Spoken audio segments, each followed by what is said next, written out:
Travis. Okay, I know everyone's got other things that they're got planned for this evening. And so first of all, I'd like to remind everybody when you're not discussing to turn your microphone off so we don't have background noise and feed. At this time, I would like to call the September 29th Parks and Recreations Commission meeting to order. And I would like to introduce Shaddai from our Parks and Recreations, who is going to lead us in the pledge to the flag. Okay, hang on. All right, if you will all stand. Here we go. Put your right hand over your heart.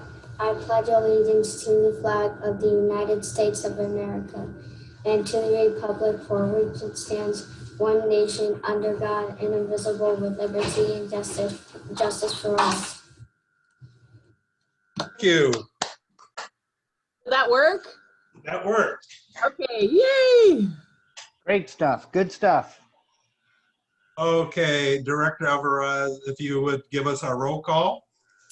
All right, Chair Boley, Present. Vice Chair Caldonado, Present. Commissioner Ashburn. I haven't heard from him and he's not in our waiting room. Commissioner Crawford, I have not heard from him either. Commissioner Martinez. Here, present. Commissioner Armstrong. Here. Commissioner Diaz. I'm here. Commissioner Lamort. Commissioner Cohen. Here. Commissioner Goodman. Present. And I have not heard from Commissioner Sanchez either. Okay, well, I was going to introduce her as our new commissioner, but we will skip past that. And I would like to ask the director for the reporting of the posting of the agenda. All right, so the agenda for this meeting was posted at City Hall, the Leisure Center, and on the City of Palm Springs website on Tuesday, September 22nd, as required by the established policies and procedures. Oh, there's Commissioner Alcorn.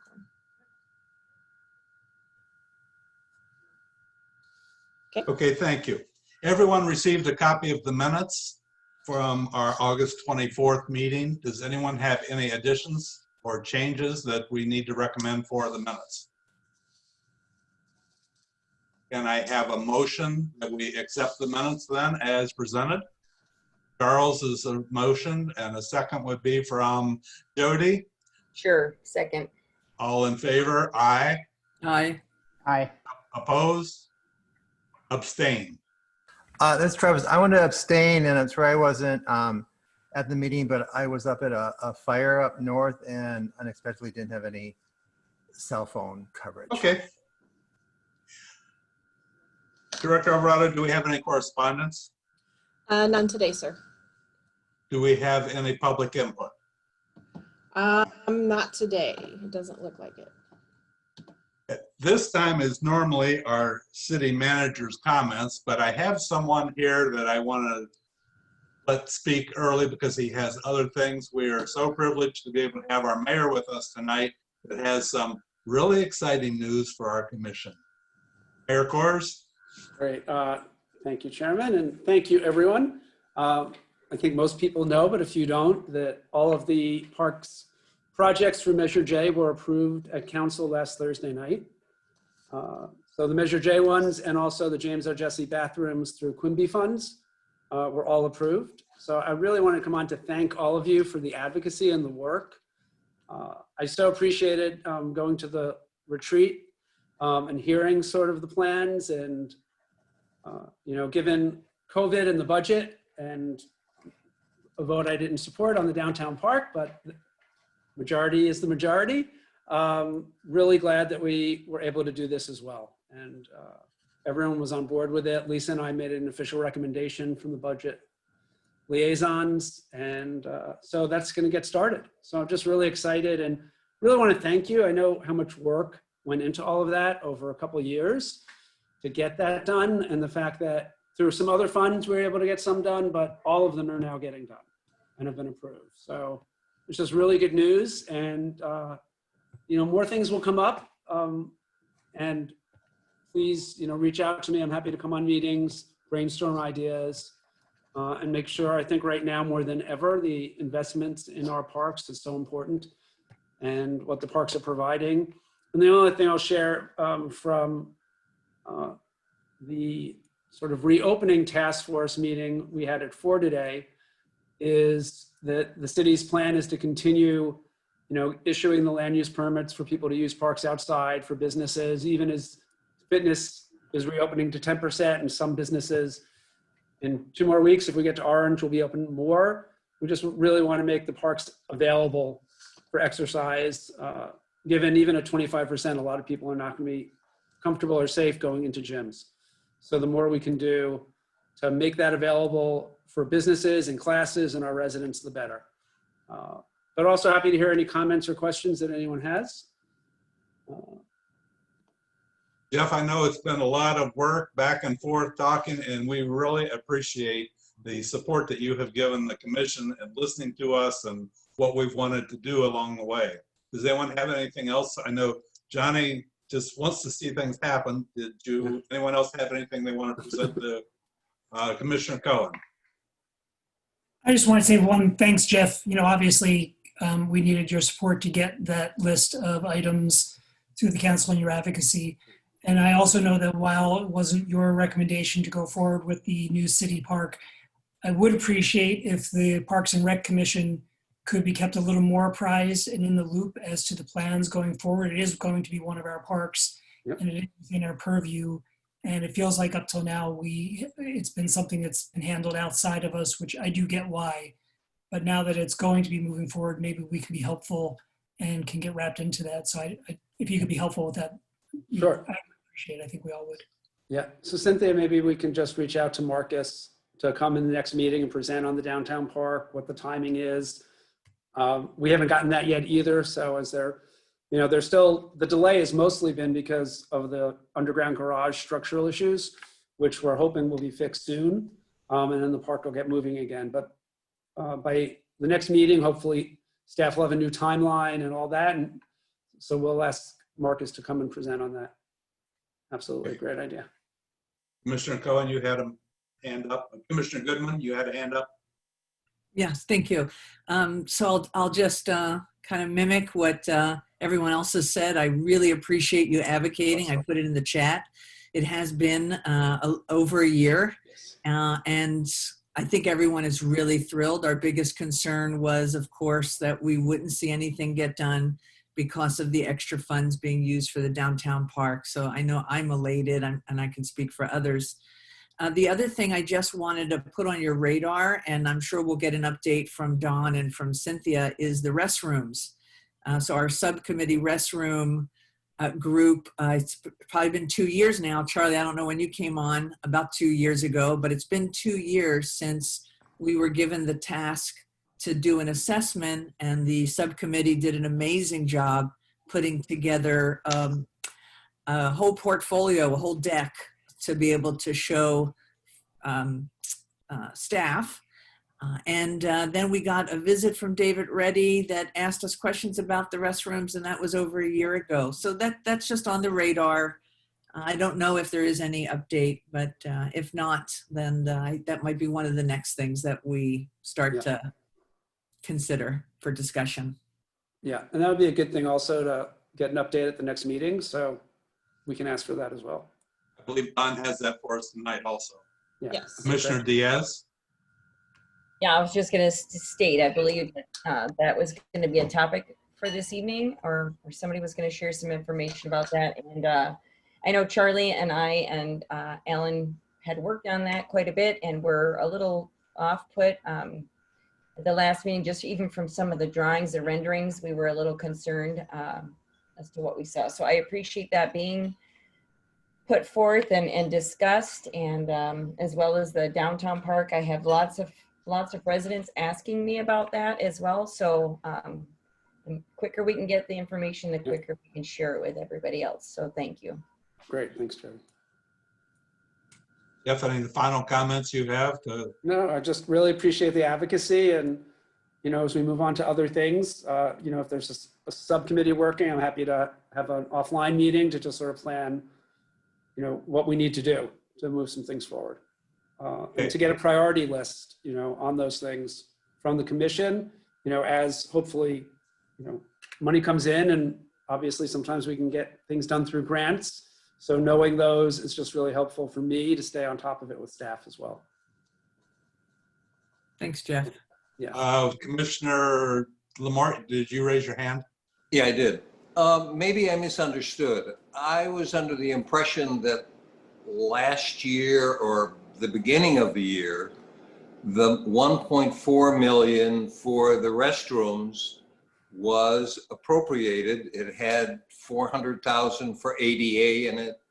Are we saying now that that's not getting done? I thought that was approved beforehand, and this new list was in addition to that.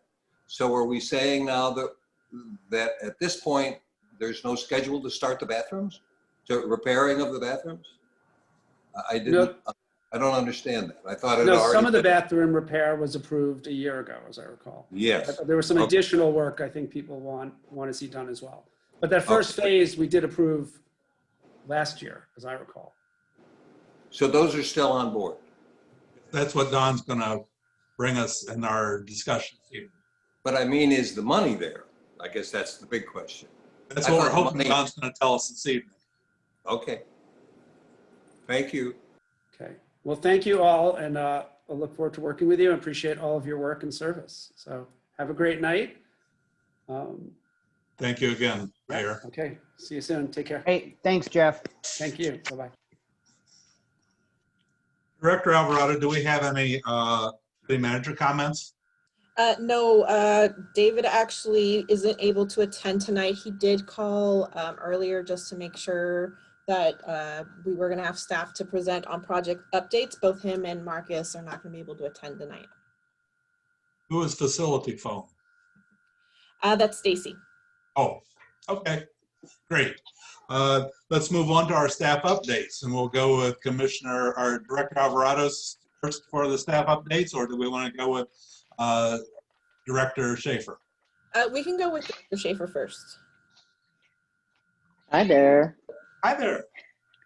So big updates for us are beginning next week. We will be doing red ant treatment again with vector control in all of the city parks, posting signs tomorrow morning just to give people some advance warning on that.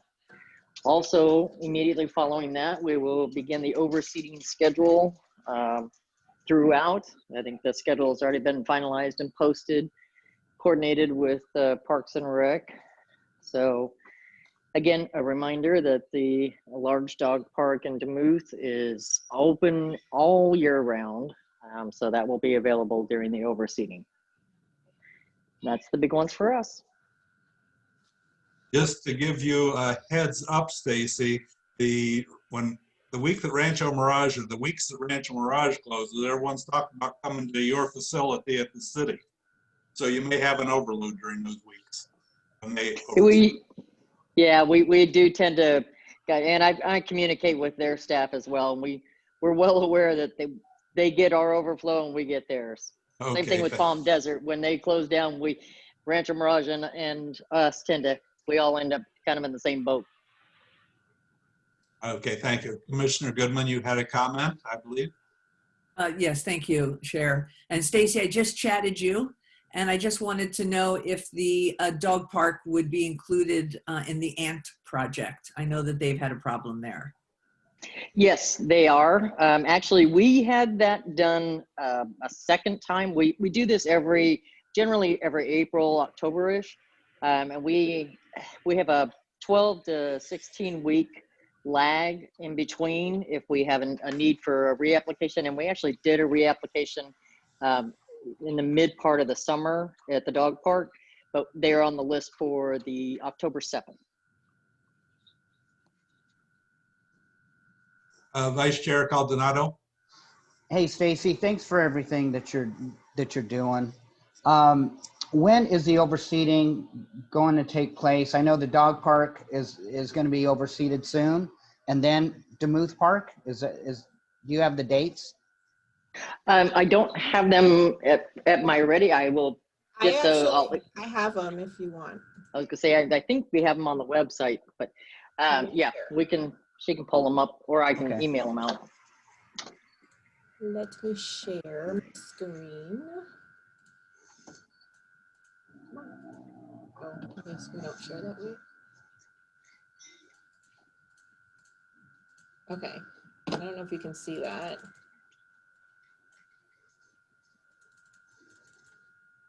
Can you guys see that? Yeah, we could see that now. Okay, so that's the schedule that's out right now.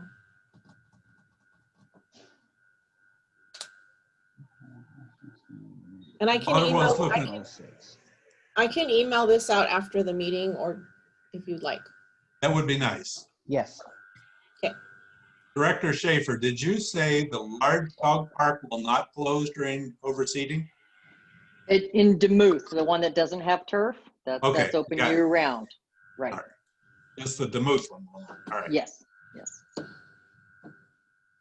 And did you, Commissioner Cohen, you have a comment? Question for Stacy. Yeah, Stacy, I've been in touch with Cynthia yesterday.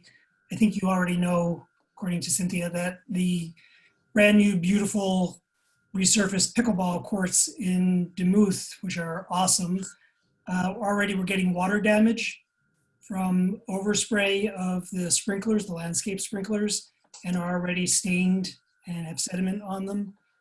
Well, we actually, we did an investigation on that when the first day that it was reported. That wasn't the overspray. That had actually all been capped from the irrigation. That was staining that was left over from the power washing by the contractor, because we had some low spots and we have obviously a high amount of sediment. But we'd actually already capped off the areas around both of the resurfaced courts while the resurfacing was happening. And right now I'm getting quotes from one of our landscape contractors to do a 6-foot either gravel or DG barrier around those as well, just to make, to add that extra layer of protection to it.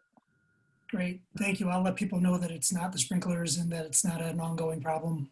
Thank you. Yeah, we responded to a lot of requests on that. I'm like, it's not us, it's not us. Great. Thanks for bringing that, Commissioner Cohen, because that had been brought up to me also. Any other questions for Director Schaefer on the parks facilities maintenance? Then we can move along to Director Alvarado for staff update. All right, so as we talked about last month, we were getting some of those exercise classes started at the park.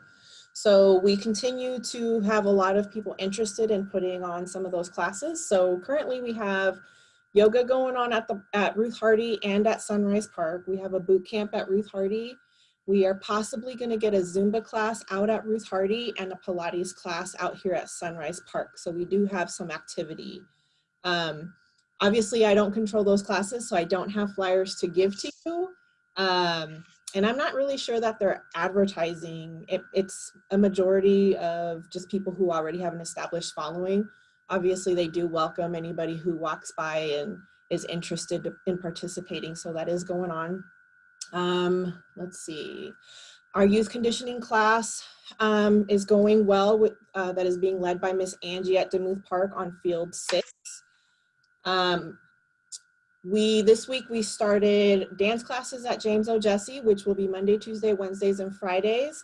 I sent you guys flyers, I believe it was yesterday, on the classes that we are offering. There's still plenty of room. Today we started Pee Wee Rec virtually and it went really well. Let's see, we are eventually going to get the tutoring program going. There's a couple of kinks that we're still trying to iron out, just to make sure that we're meeting the community's needs.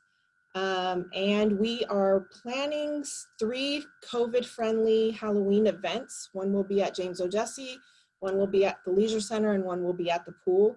Once I finalize those flyers, I will get those to you guys so that you guys can get it out to your prospective communities and they can RSVP for whichever they would like to participate. And like Stacy said, we are doing the reseeding. We're starting the reseeding, and I will send you that schedule. I also wanted to show you the parks, the art parks, the bench project. So let me go ahead and share my screen so that you can see.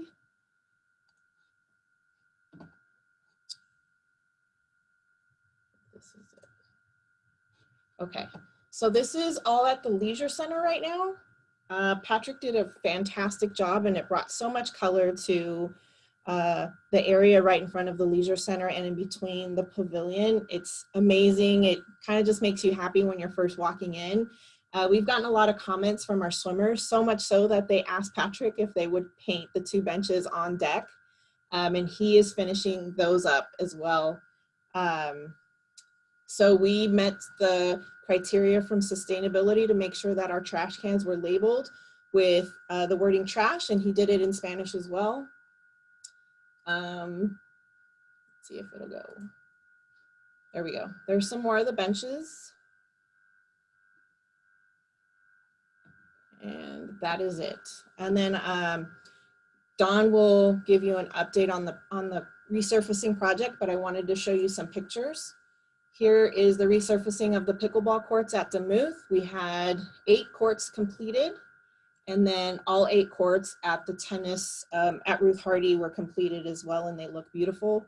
We've been getting a lot of compliments. We are in the process of ordering the windscreens for both facilities so that we can replace the old ones and get those up. So hopefully in the next coming weeks, you will see some improvement there and we will look completely beautified. Those are my updates.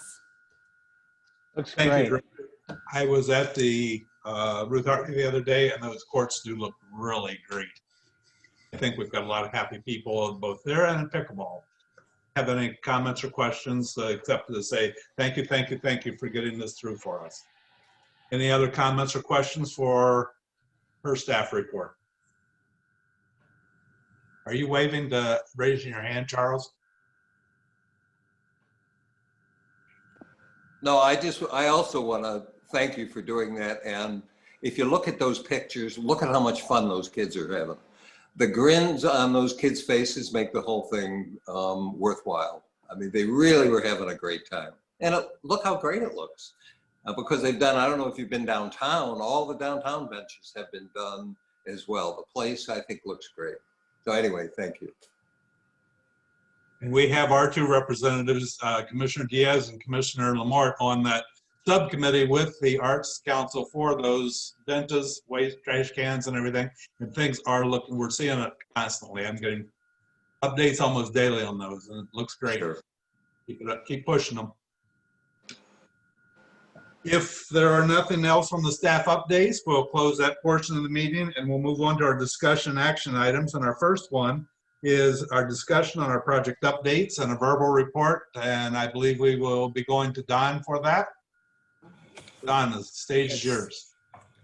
Well, thank you, commissioners. I guess Cynthia's photos speak for themselves. I mean, they're better than anything I could say. The water issues we're aware of. We'll look into that further, but the contractor is pretty much finished everything that they need to do. So that's the pickleball and tennis courts. We do have Mike Lightar from our staff who created a PowerPoint on the restrooms. If you want to go through that. Let me share my, I got it up. I okay. get it up for you. Hang on, sorry. And then later on, we do also have Joel Montalvo, our city engineer here, who could give you an update on the downtown park. So. Hi, everybody. Can you hear me okay? Yes. So for those of you who don't know me, my name is Mike Lightar. I'm with the engineering department, and I have met, previously several months ago with the subcommittee as we were kicking off the design of the Sunrise Park restroom.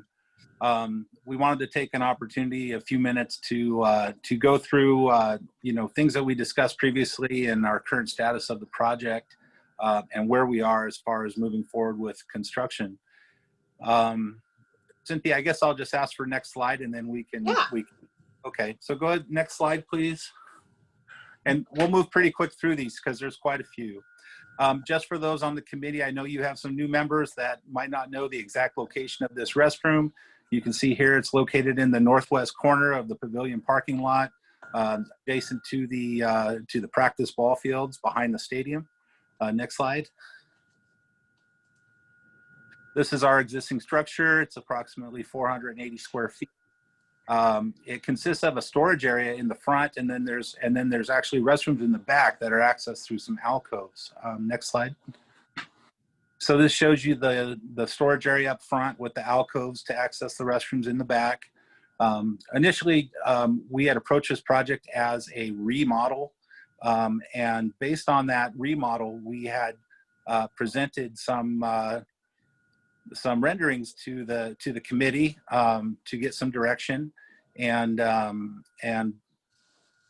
through the last few months and working through that process, we've come to the determination that a remodel was probably going to be not cost effective, trying to save a portion of this existing structure and then recreate it was going to end up probably costing us more money than if we just cleared the site and started fresh. So if you could go to the next slide. This slide is very similar to what you had seen previously for renderings, but there are some differences, and in the next couple of slides I'll point those out to you. So next slide. So here on the left you see the original design. It was necessary to protect the alcoves where the entrances were in the back. We were going to break away the front of the structure, and we were going to then add the frames and roofing over the top. There's several differences between the previous rendering and this current rendering. The current rendering being on the right-hand side. Probably the most notable difference is that the new rendering has 5 stalls versus 4 stalls. So there are two ADA accessible stalls on either end, and then 3 stalls in the center. So for a total of 5. And another issue you'll see, or another difference you'll see, is that the frames themselves have been lightened up a little bit. They're not quite as thick as they were previously, and we added some extra frames. So we could go to the next slide. This gives you another viewpoint. The one on the left, the original design with the thicker frames.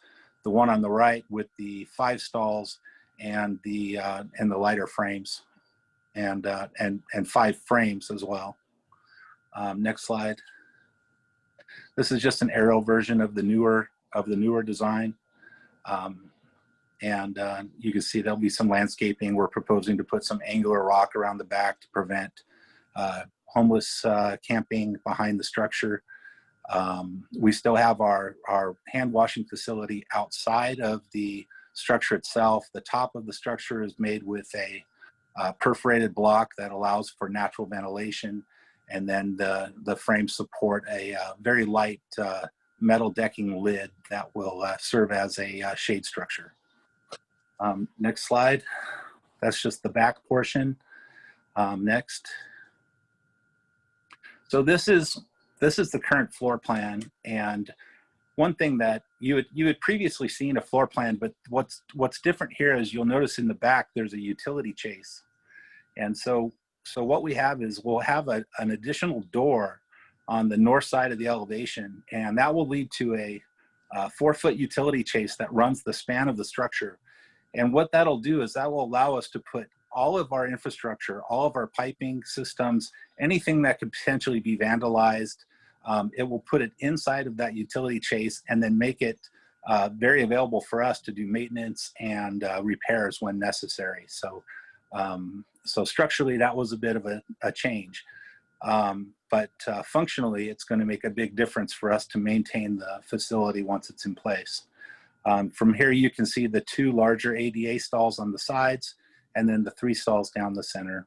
The hand washing station out in front, as proposed before. Next slide. This is something new that no one on the committee has seen. This is a rendering of and an example of how functional we expect this design to be as we move into other areas of the city.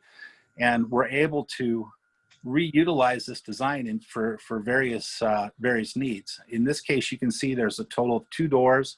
These are 2 all-gender ADA accessible stalls. This would be a smaller facility, a less expensive facility that we can essentially utilize the same plan details to move very quickly into construction in alternative locations that the committee or the city determines we want to add additional restrooms. And so that's what this design is here, is a scaled down version for 2 stalls versus the 5.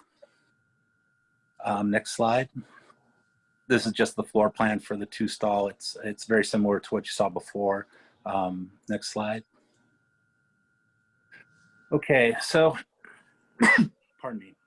This is getting into some newer stuff. This is a rendering that's a little more detailed.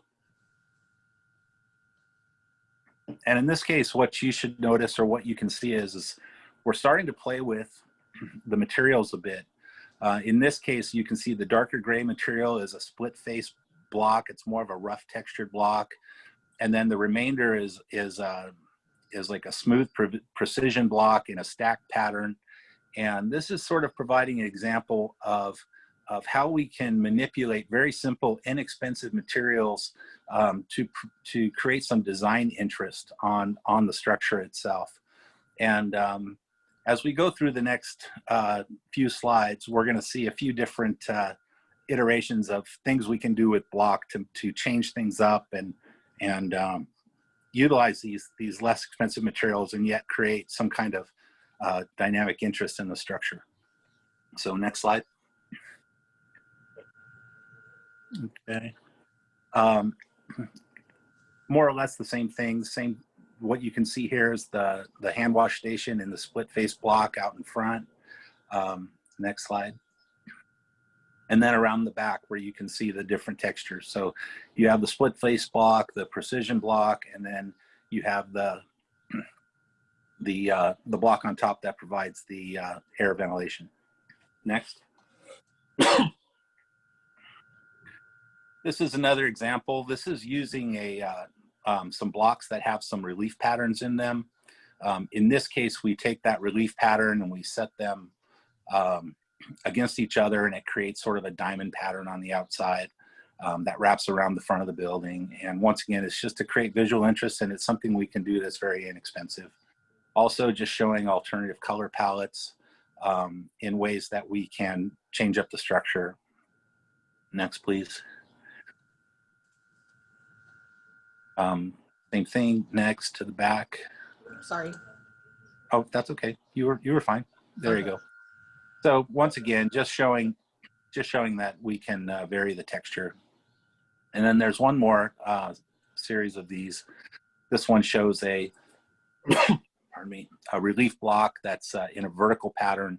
But once again, just showing how we can make subtle changes in inexpensive materials and make some changes to the design without really breaking the bank, which is part of our mandate here, is to try and use materials that are as common and easily accessible and less expensive for constructing these structures. So there's 2 more of these.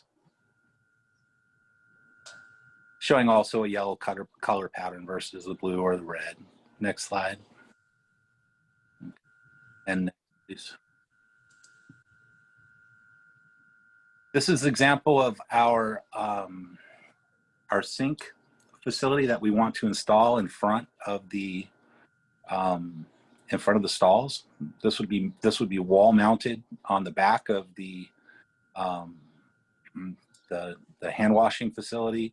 All of the piping and all of the drains, everything would be completely enclosed within that block hand washing facility. And then this wall mounted solid unit ADA accessible fixture would be mounted on front. So this is what right now we're proposing to utilize. This is an industrial grade, prison grade, really stainless steel fixture that we're proposing to use for hand washing.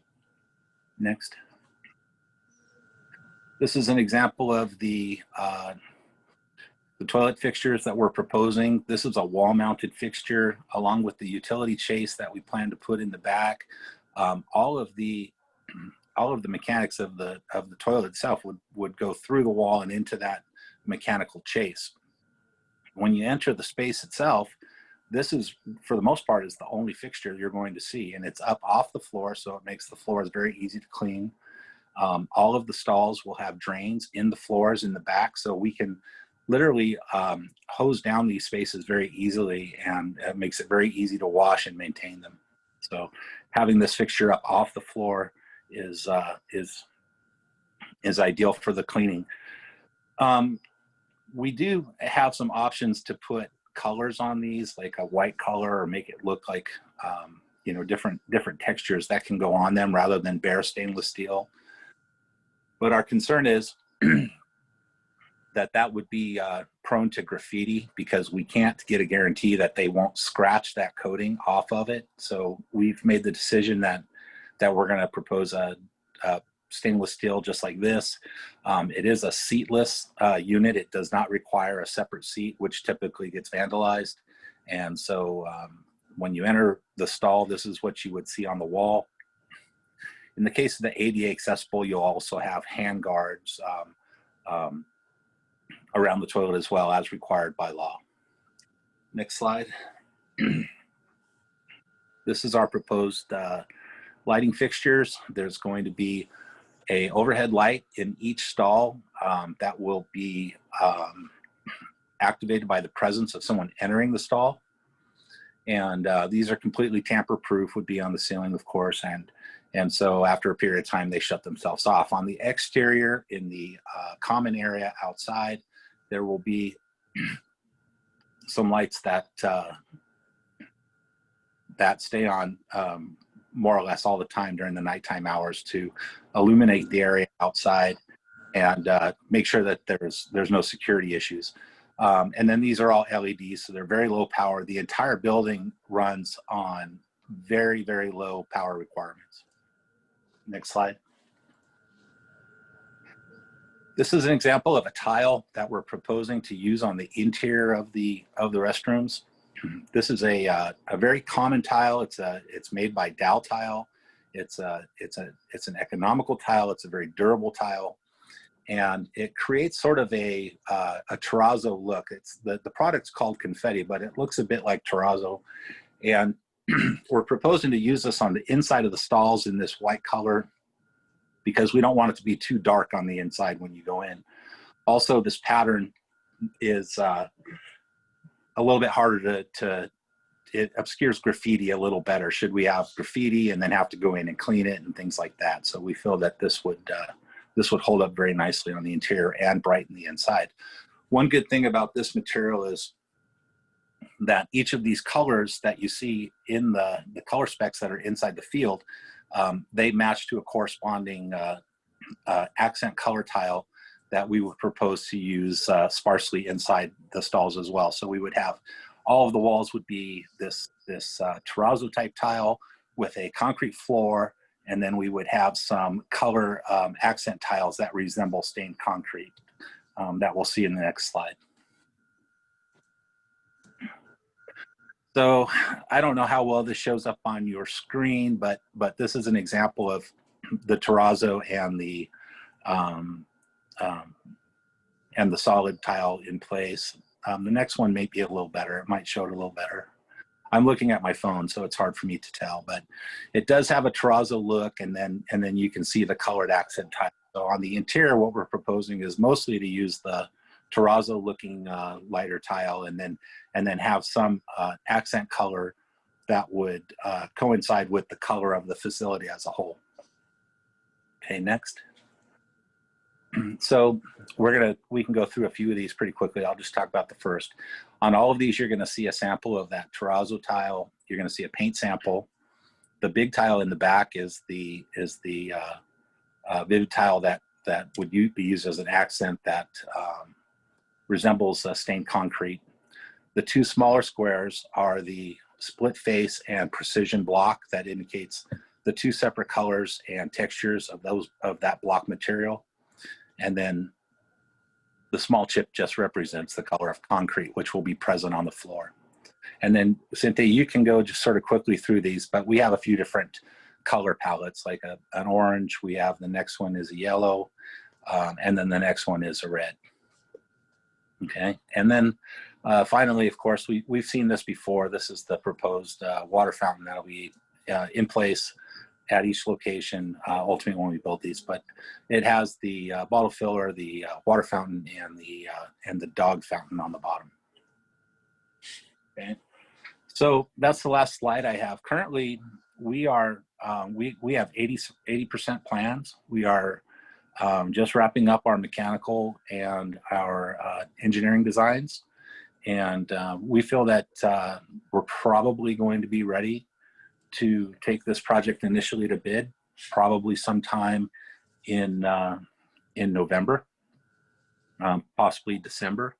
This would put us potentially into construction this spring, and then later this spring, maybe sometime this summer, have a completion of this facility. So that just gives you a rough schedule of where we think we are for having the actual completed building. So we're aiming for summer of 2021 to have that in place. And that's all I have today. So I'd be happy to answer any questions. Thank you very much for your presentation. Do we have any questions from anyone? I know of one I'm sure we're going to have. I'm waiting for someone to ask it. Commissioner Lamort, you have that question. I do. Well, first of all, I want to thank you for how great they look. I like the way that you use the same materials in different places so that it gives it some interesting. It doesn't all look like the same thing. There's one thing, though, that I mentioned last month that I see, I guess it didn't get to you. Both the police department and Stacy and we as a committee recommended that the bathroom doors do not go all the way down to the bottom, that there be 1.5 inches or some space so that the door doesn't go all the way down, for a couple reasons. Safety reasons, but also so you can power wash it without having to, you just do it underneath the door. And I'm curious if you're planning to do that, or can we change that to comply with, again, what the police department wanted and Stacy wanted, if we can't just change that bit of the design? Yes, sir. I do recall I was a part of that conversation, and I recall we did discuss it because it was a design that we were looking at utilizing at the downtown park. Myself and the architect have been over that issue several times. Currently, we show the doors as being solid because we feel that the half door can present a not only a privacy issue, in particular in a park where we have a lot of children, but also potentially a safety issue. The concern previously about having the half door was because Stacy, if I recall, was concerned that people would go inside and lock themselves inside, and then you couldn't get them out. That they and set up a home, right? yeah, that as soon as someone goes in there, then yeah, they lock themselves in. The other concern was, for just ventilation and sanitation, but I think you've addressed that with the perforated block, the ventilation piece. Yeah, the other thing I would say about it is there's 5 stalls there, and there's nothing hospitable inside these stalls. There's literally a toilet. That's all it is. And in the case of the one here at Sunrise, there's 5 of them. And if somebody were to go in and shut the door and lock themselves in, that's certainly a possibility. But there would be multiple other facilities that someone could use without even crossing paths with that person behind a locked door.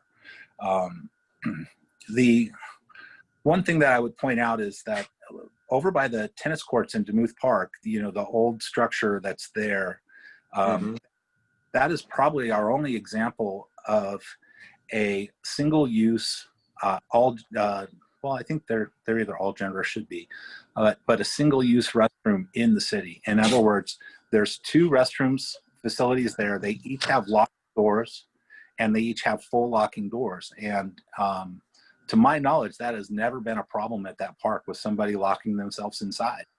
And so just right now, and this is, nothing is set in stone. Obviously, you know, the direction or recommendation of the committee is going to be put forward, and that's how we do things. So in the course of presenting this design, both the architect and myself are recommending a full door.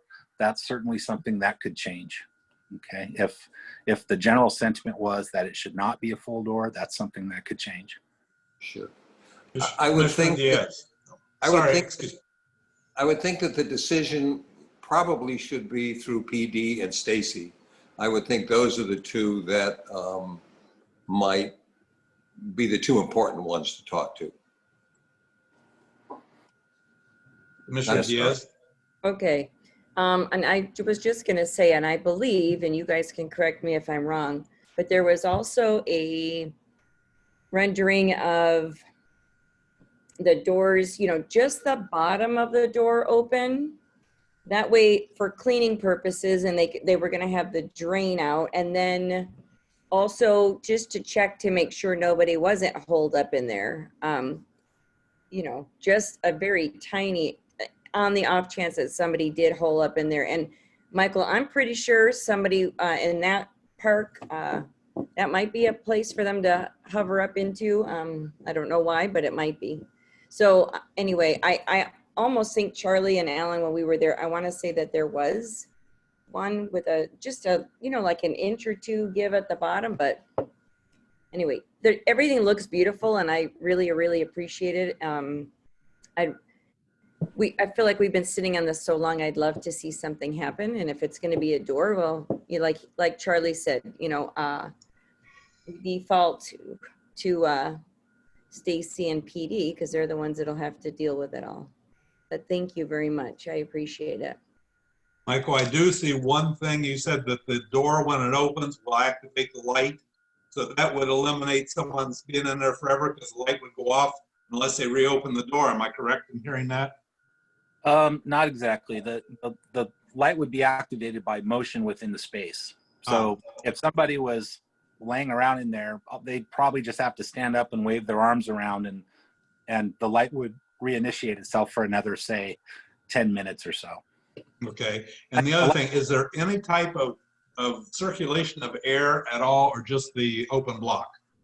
It's just the open block. Part of that is we didn't want to get into air circulation systems just because of the cost of running them nonstop, and the cost of installing them and maintaining them. So the idea is that the perforated block at the top is going to provide the ventilation.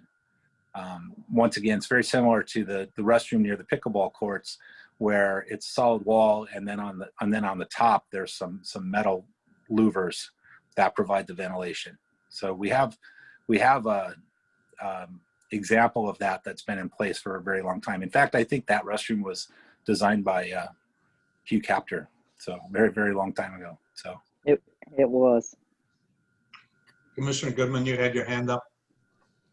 Thank you. Appreciate it. I love it. Thank you so much, Michael. Designs look great. I love the floors. I think it's a great move. It's taking them down and putting up a new structure and saving money. Great. I just had a couple of questions, if I may. I was just curious, you're just starting with Sunrise Park, and because you quoted the timeline. So is that something that we should be aware of? You're just starting with the one restroom. that's correct. But what's going to happen is because we're working our way through this design, and it's a brand new design, and we have the ability to expand or shorten this design on demand. Once we have this set of plans, and once we get it out to bid, and we get a sense of what it takes to build it, the kind of costs we're talking about, that's going to inform every other restroom that we would want to do, and it would help us. I mean, the plan would be to accelerate after that, but the first one's always the toughest one, because we are starting that design from scratch. The Title 21 power requirements that, we do have, for example, the set of plans that we have, believe it or not, is 18 pages of full plan sets for this small bathroom. It's very, it's very detailed. And so the key is to get this thing out to bid, get some numbers back. And so we'll have a better idea of what we're looking at. But, you know, in the current climate and with the prevention, you know, it's very important that, you know, we get Sunrise out to bid. And then once we have that in place, we have an idea of what it costs. That lets us move very quickly on the rest because the design will be done. And it's a matter of reproducing that project over and over. So that's that. So before I Commissioner turn it Diaz. over, that was great, thank you. So as soon as you get all of that information, you'll come back, let us know costs and so forth, so that we have some understanding, correct? That's correct. You know, typically the way this would happen is we're gonna come up with an estimate, and I'll be frank about it. It's very difficult to do that estimate. I'm gonna do my best to come up with something that's very reasonable, and we will request permission from council to bid the project. We will put it out to bid, and then we're going to get those numbers back from the industry, and then we'll have an opportunity to review those numbers prior to it going back to council before it would ever go to construction. So you know, we have some processes of estimating the value and then putting out to bid and actually getting hard numbers back from industry. Would the, because our James O. Jesse, the restroom at James O. Jesse is on our priority list that the council authorized. And so would money determine how many stalls, or would location determine how many stalls? I mean, can we expect the smaller one, the 2, or would there be 4 or 5? Any thoughts around the James O. Jesse Park? We have a meeting scheduled with Marcus Fuller tomorrow. And these are specifically questions we're going to talk about now that the funding issues have been resolved. You know, ever since March, you know, all of the funding issues were a little bit up in the air. And so now we're starting to get to a point where we're going to have some hard direction on how we're going to move. As far as deciding what size of a unit to put out there, that would be something we would do in consultation with facilities and parks and even yourselves. So we can make a proposal there. Thank you, appreciate it. Commissioner Diaz. Just so are you here, Michael, just sharing that with us, or are you looking for some type of direction from us so that we can get it out to city council? Where are we at? Chairman Bowley or Cynthia? This was just a verbal report. Okay. So, and just so, ideally we would have, you know, since that last time we met as a subcommittee, we would have met 2 or 3 times since then, you know, and gone through some of these issues. But when we changed from a remodel to a new design, we had to renegotiate a contract with the architect, bring in some other people on board, and do some things in addition to just the COVID issues that delayed us a little bit. What the plan is right now is like I said, we're at 80%. We're getting very close to being able to put it out to bid. What I would like to do is finalize a color palette and a block structure, and then present that to the committee as we would like to build it, and let you comment on that, and then make final changes, and then put it out to bid. Just a reminder, at City Hall, nothing moves fast because they want to get it right the first time. Back to you, Don. Do you have any more updates on our other projects? Thank you, Michael. If I'm reading the agenda right, the downtown park is later on. Oh, we have one more. No, that was a different discussion. Your update would be. Excuse me, I have a question about the restrooms. Who's saying that? I can't see. Travis. Oh, I'm sorry. I'd like to know more about the safety issues. What I'm hearing is that there's a concern that homeless people might go in there. What are these other safety issues? Because this is being recorded and I'd like it to be on the record. What are these safety issues? Safety issues would be if there was a gap at the bottom that somebody could look inside. We said, you know, I was saying privacy and safety issues. Safety issues are really for the, you know, protection of children that, you know, or other people that might have some incidents happen if the access into the stall is easier.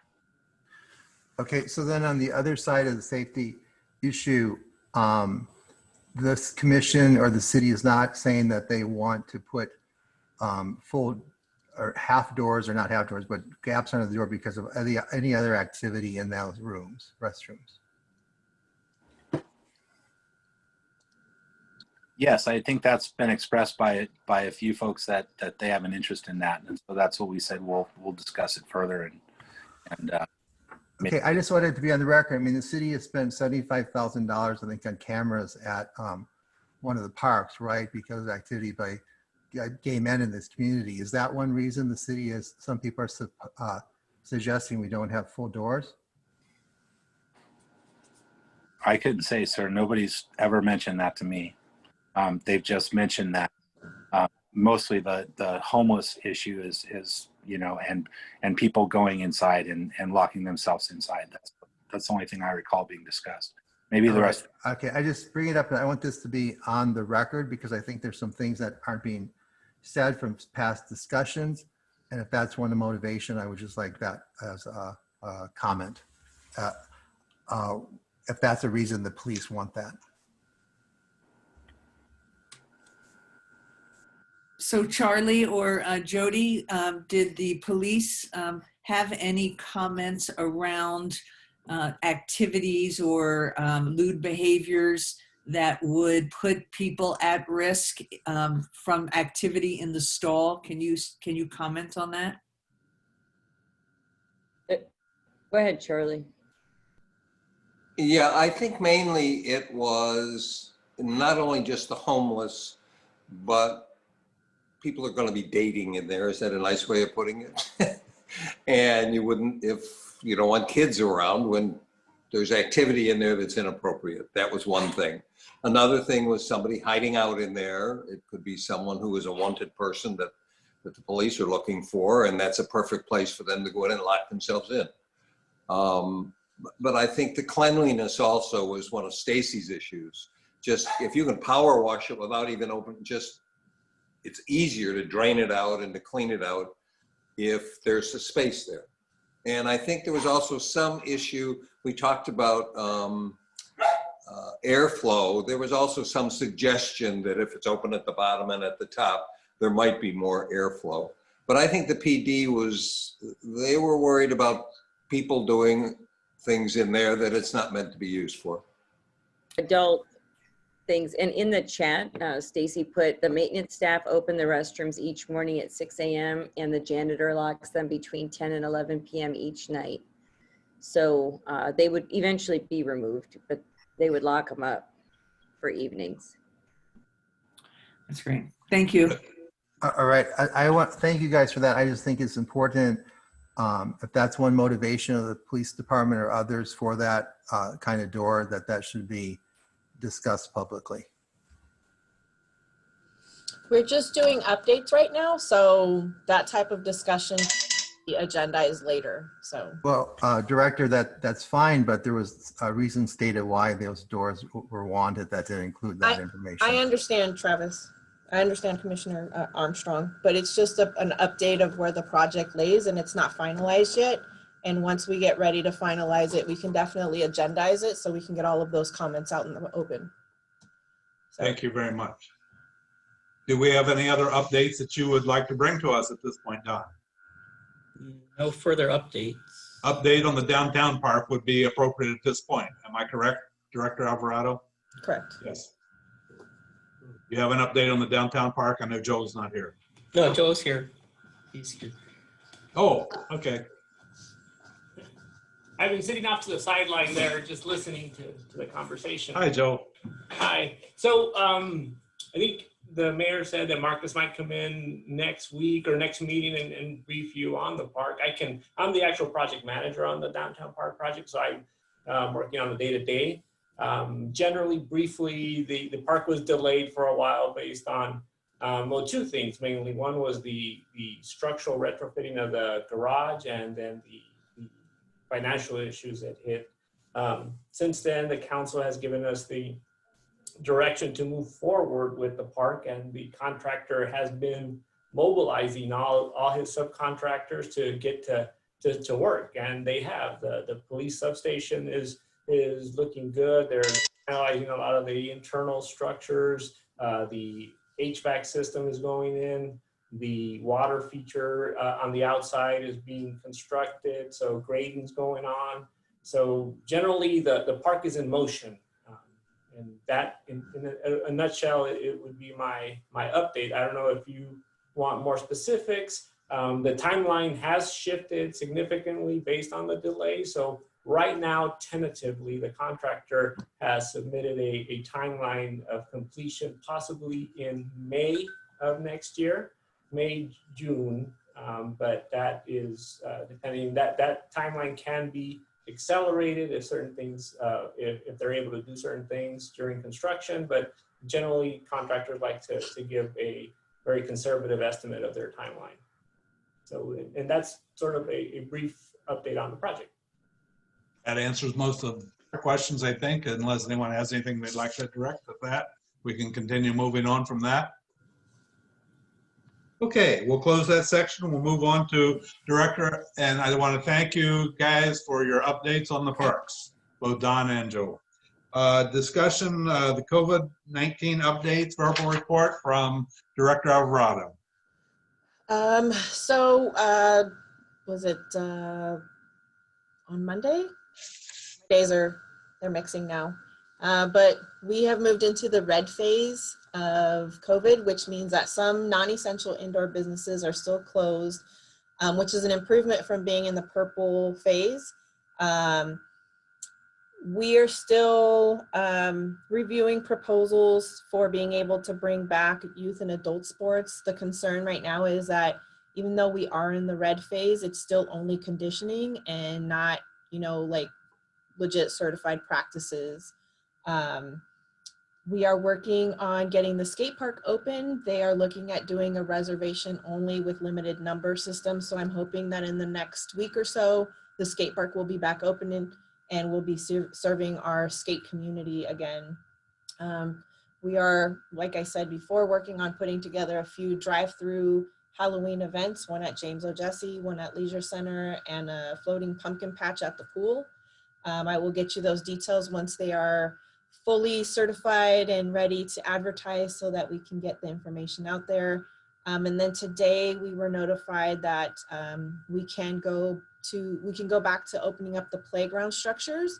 We are working on being able to solidify the guidelines, making sure we follow the guidelines so that we can provide a structure that the community can participate safely on. So in the next week or so, maybe a few days, you'll probably see a lot of kids playing on the structures. So those are my COVID-19 updates for now. Okay, thank you very much. Does anyone have any questions for Director Alvarado? Our next section that was on the agenda was the discussion review of Parks and Recreation's Measure J Fund list priority. That seemed to change quite a bit in the last couple of days. I am so excited to come to this meeting and with everybody to say how happy we are that we got our funding approved. And I just am going to take a real quick show you what was done. Did that come up on the screen? No, I did it wrong. Wait a minute. I have to go to share screen. Host disabled participants sharing screen, so I can't share it with you. I got it, Alan. Let me put it on my screen. Okay. We're just going to bring up real quickly what was forwarded to you was the revised Parks and Recreations Commission priority list so that you understand what we've been going through. As a way of understanding this, a lot of discussion, emails have transpired over the last few weeks with both Jeff, Marcus, Jim Gazin from Measure J, and several others. This was what was submitted as our final adjusted. Reason that we moved some things out. Remember, we had 2 Kubotas and a 15-passenger van on there. These were removed because they had to be placed in the vehicle procurement area because they were not capital projects. So they were removed from our original budget, and they will go to David. They have been put on his report so that when he reviews vehicle purchase, they can come up at that point for the 2 Kubotas and the 15-passenger van. Now, the air conditioning for the gym at the Muth Park was on our original list. That has been covered by CBTD grant that will be covering that and freed up some extra money for us from our original proposal. When talking a couple weeks ago with Marcus and David and Jeff, they proposed then that the James O. Jesse restroom facilities be moved to Aquimby funds, which is going to free up some of our other money. So at the current time, we are going to be working with Quimby funds, which are for parks only, to go for our restrooms at the James O. Jesse, something that we have worked as long as I've been on this commission for. Accounting to provide for maybe cost overruns and things like that, and approvals by other departments of what's happening here. We'll maybe use some of it, maybe leave some of it. But what is left is suggested that by us freeing up the extra money and going with the Quimby funds, we can put some toward the stadium lighting, which is another program that we needed to replace the lighting at the stadium, and our lighting at the Muth Park. So this is going to keep, they're going to keep the commission informed as these projects go when we have ribbon cuttings and everything. But it's just exciting to know if you take the James O. Jesse off there, it does bring it down another $250,000 on these, but we have all of these programs plus our air conditioning at the Muth Park finally going to happen. And I want to thank everybody that's been on our subcommittees and working with that and moving forward. Any questions on what they're just briefly moving through there? I think Commissioner Lamort is motioning for a question. Yeah, there's one thing I wanted to ask. That list, is that the priority at which they're going to be effected? And if so, I would like to agree with Ellen that James O. Jesse get moved to the top of the list. It's my understanding, everything. We're going funding. Oh. We have a funding approved and are working on the bids at the present time. And that should be the very next project. That needs to be what is started next, right, Charlie?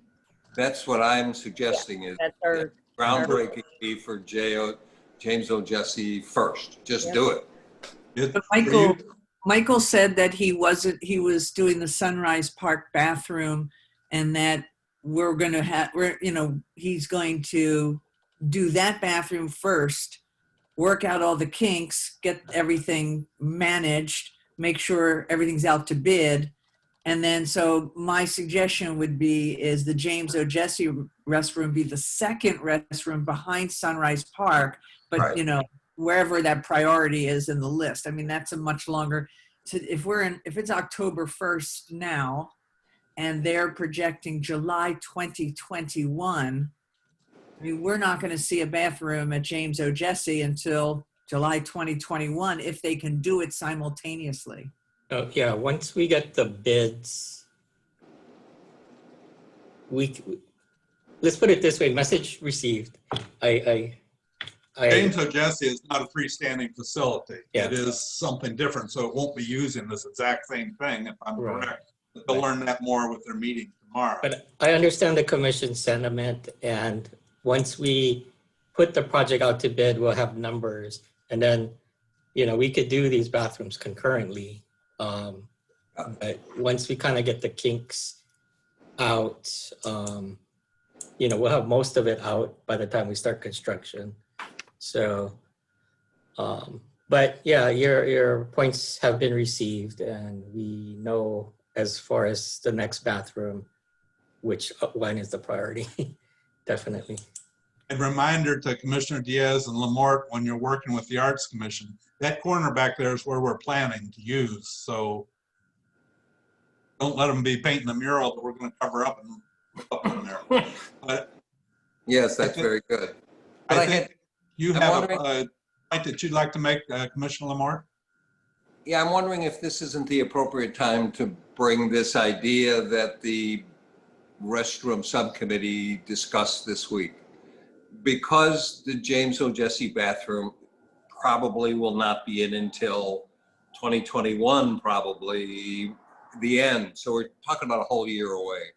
We're suggesting that the city put some portable restroom facilities on site at James O. Jesse now. Probably something better than just a single porta potty, but something with a sink, something maybe even with a change table on it, so that after James O. Jesse closes, there would be a bathroom for people to use and they don't have to wait for a year. Are you suggesting a restroom trailer? Could be a trailer? Yes, because that would be, you know, I've been looking online, and if you just get the standard porta potty, we all know kids knock them over, they think it's funny. But you can rent a trailer which has 2 or 3 stations in it. It actually looks like a truck, and it just sits there, and it would be very difficult to mess with it.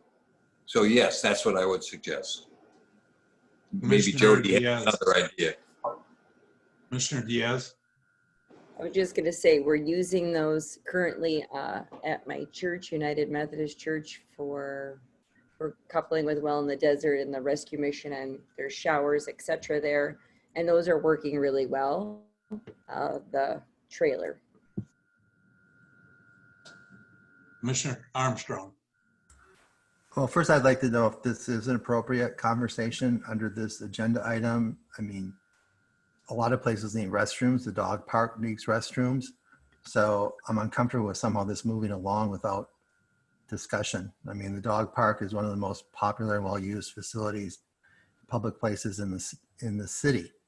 So I think this needs to be agendized. Fine, we will do that. Are there any other comments on the discussion review of the Parks and Recreations Commission's priority listing? You saw what we have, what we've done, and I think that pretty much brings us up to date of where we're moving.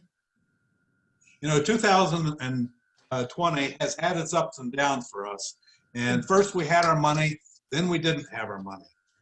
We're entering into this 4th quarter of the year, and we see our priority list. We got all of our projects approved, and we got a world-class park under construction in our downtown area.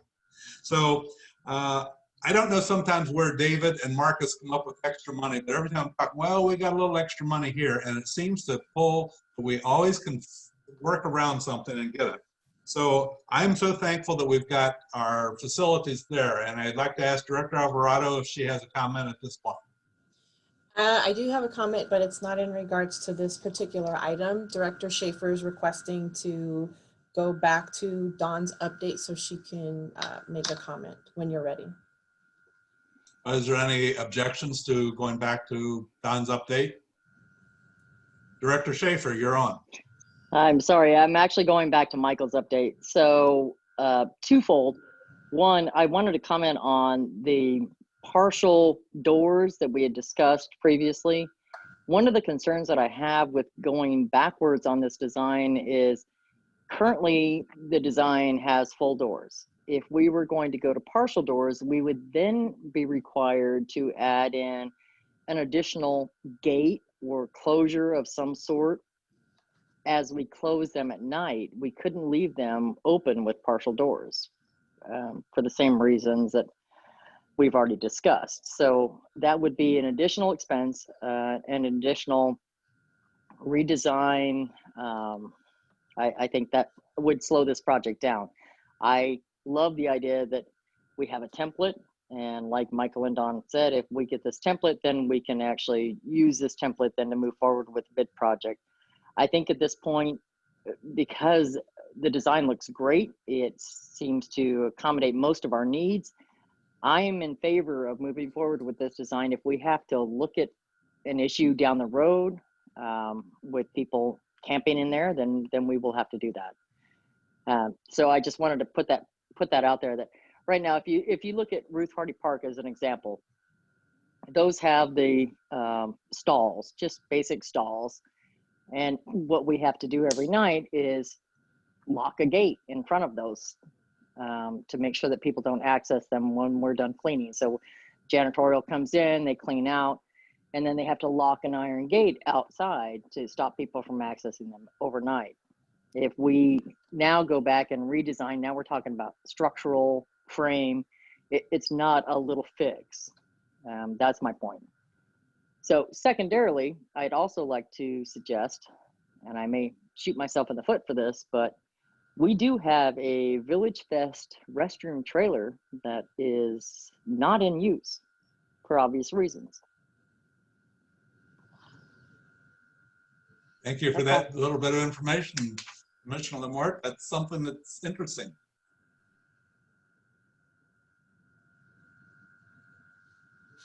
Okay, if we have a comment for her, we're running short on time, Commissioner Goodman.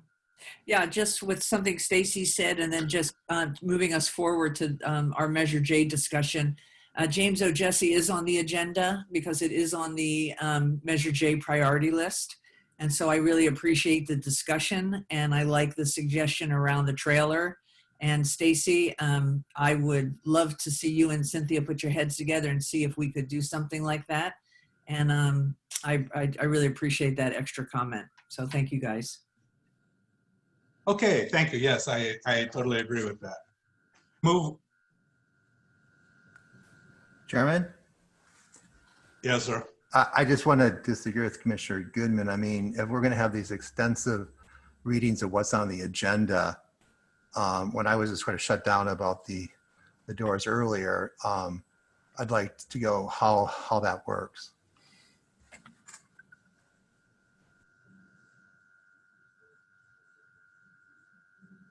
I have no idea what the question was. Does any, can we put that in commissioner comments, or it goes here? My point is that we seem to have very expansive ideas about what the agenda items are when we want to. So it's just because something on the Measure J agenda item, that's pretty extensive.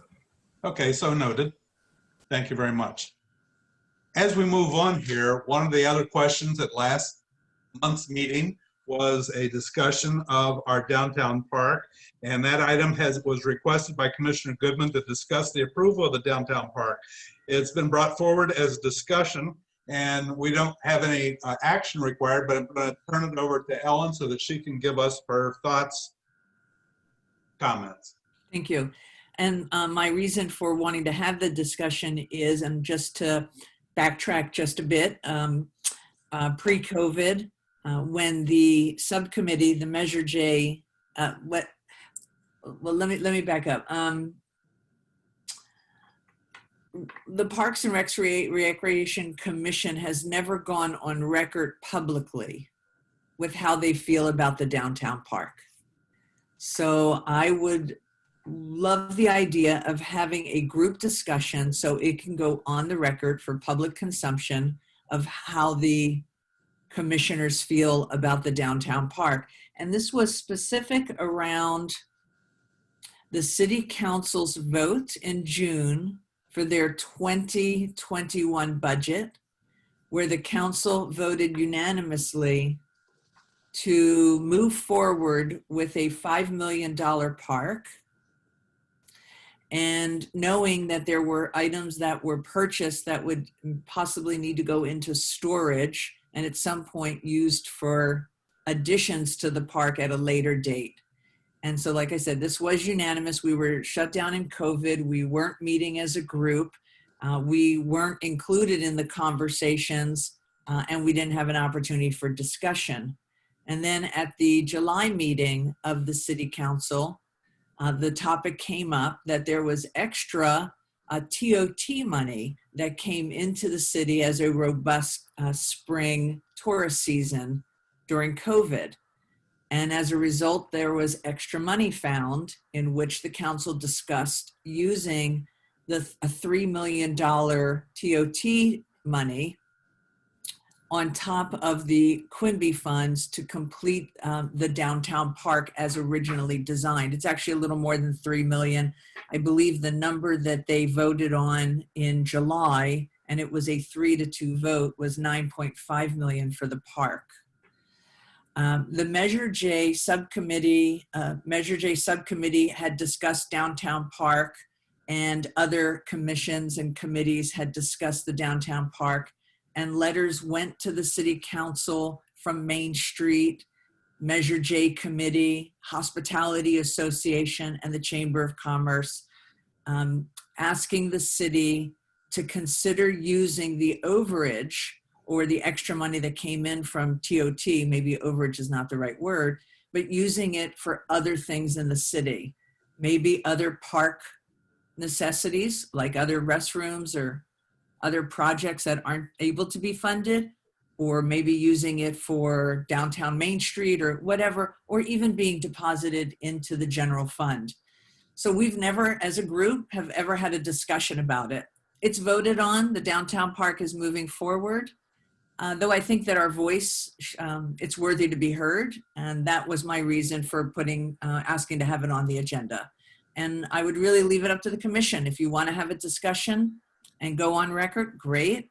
And if not, that's fine also. I just wanted to bring it forward.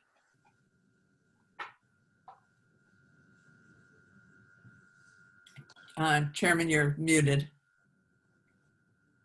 That came on my screen. I don't know why. Thank you, Commissioner Goodman.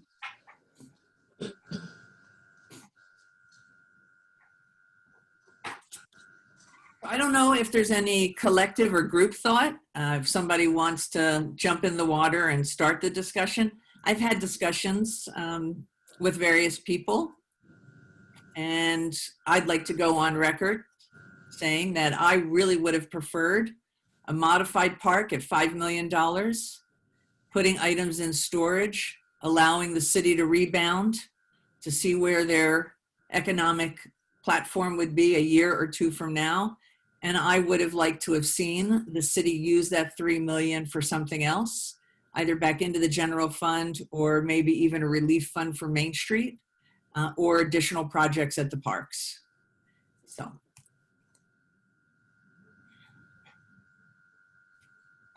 Not getting any response, raised hands. I'm thinking that everyone is, the vote has been made and it's kind of, we are moving forward with that. Commissioner Armstrong, I see you waving your hand.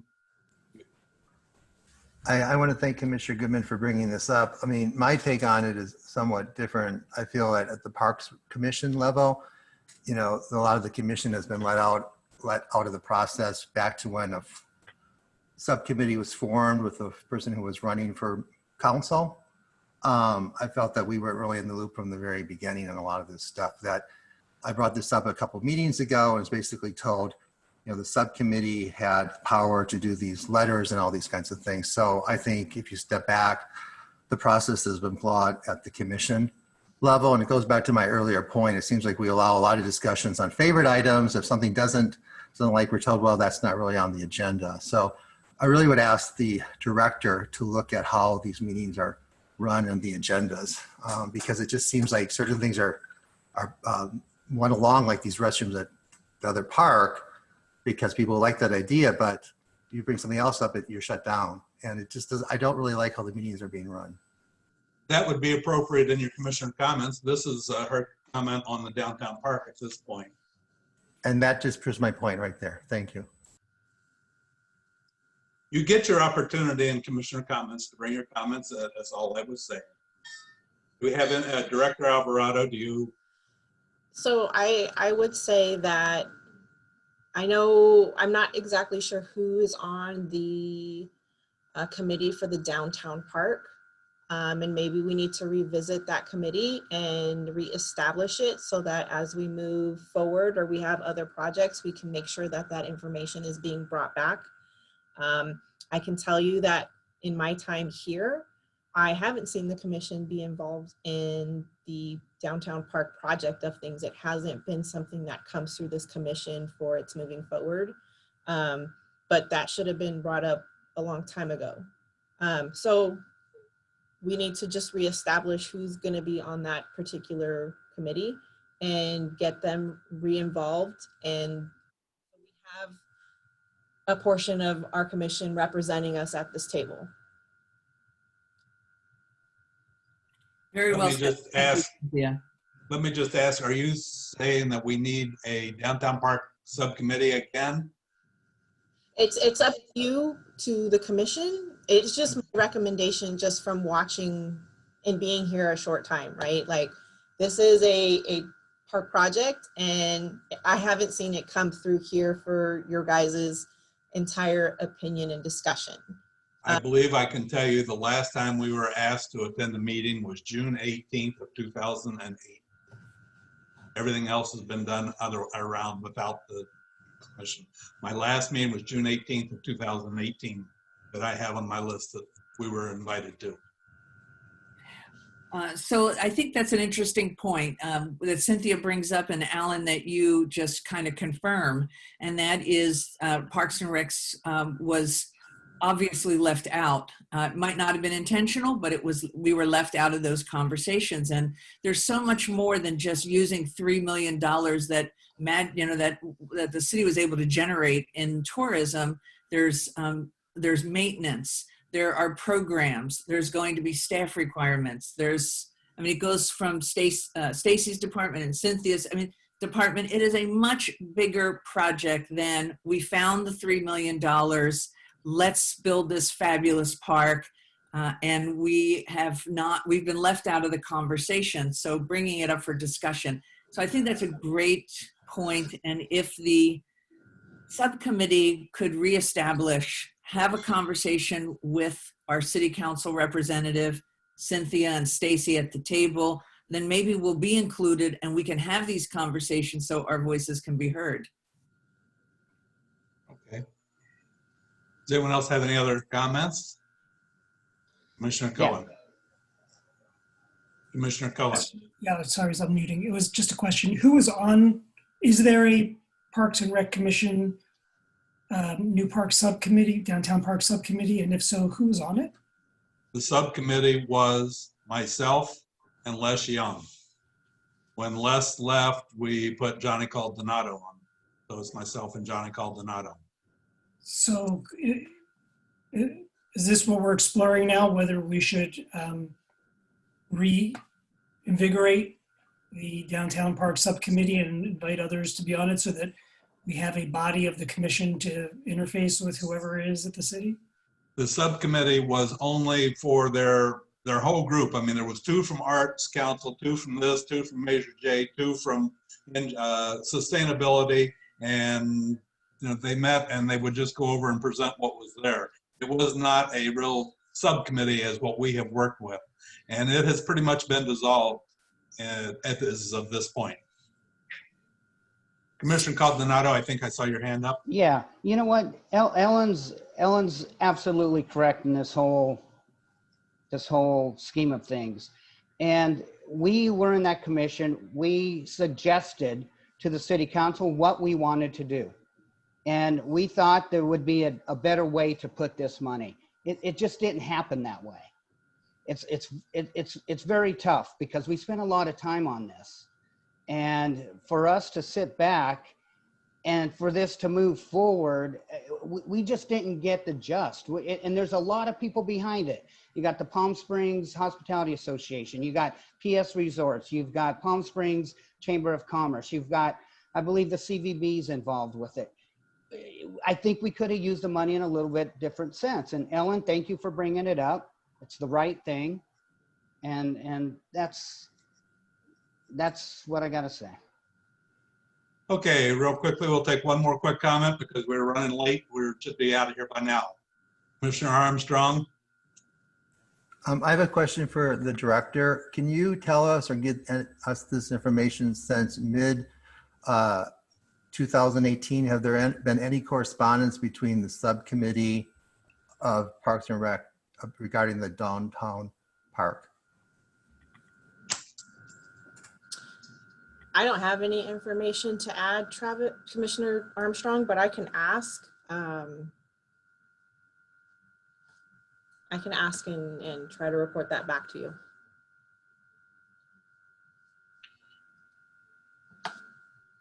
Okay, I believe I don't see any other hands up, so we will close that discussion.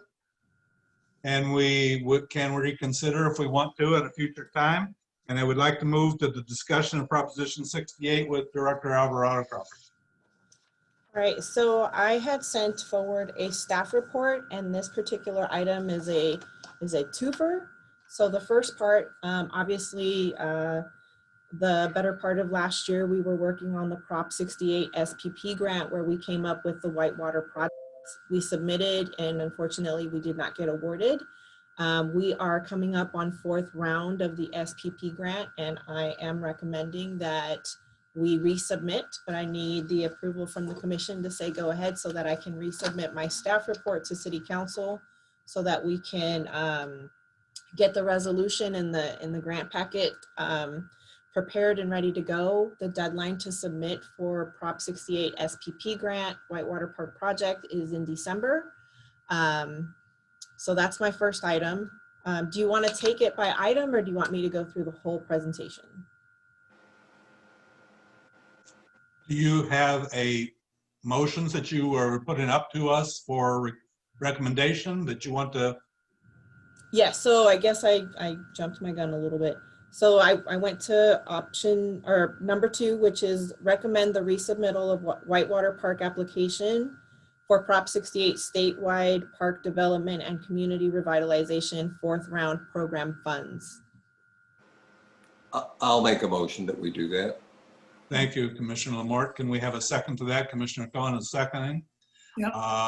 Just to make it easy, if you just put your hands up and Commissioner, Chair, I have a question. I'm sorry.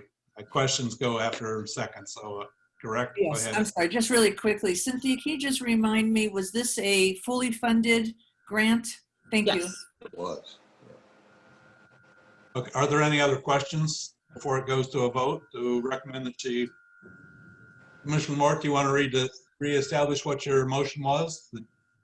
Sure, I move that we resubmit the Whitewater Park application for Prop 68 statewide park development and community revitalization 4th round program funds. Thank you. Can I have a show of hands of all in favor? Don't think I need to ask for an opposed because I see unanimous. I will say, anyone opposed? Same. I'm sorry, Alejandro, were you opposing? Okay. Okay, and okay, so then the second portion of this is, I know for several meetings now, I've been talking about the Prop 68 per capita grant program that would be coming out. It was finally released in July of 2020. And we have some projects to talk about so that you can give a recommendation on what the commission would like to do. So I'm gonna just give you a quick little background on it, and then I'll go ahead and kind of run you through the PowerPoint that I created for you. So on July 7th, 2020, the California Department of Parks and Recreation announced that nearly $198 million would be available to more than 700 agencies through the grant per capita program. This is a non-competitive grant provided to local governments to support rehab, creation, and improvement of local parks.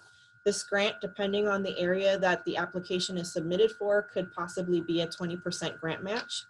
60% of the funds that are available will be allocated for cities, eligible districts, regional park, and open space.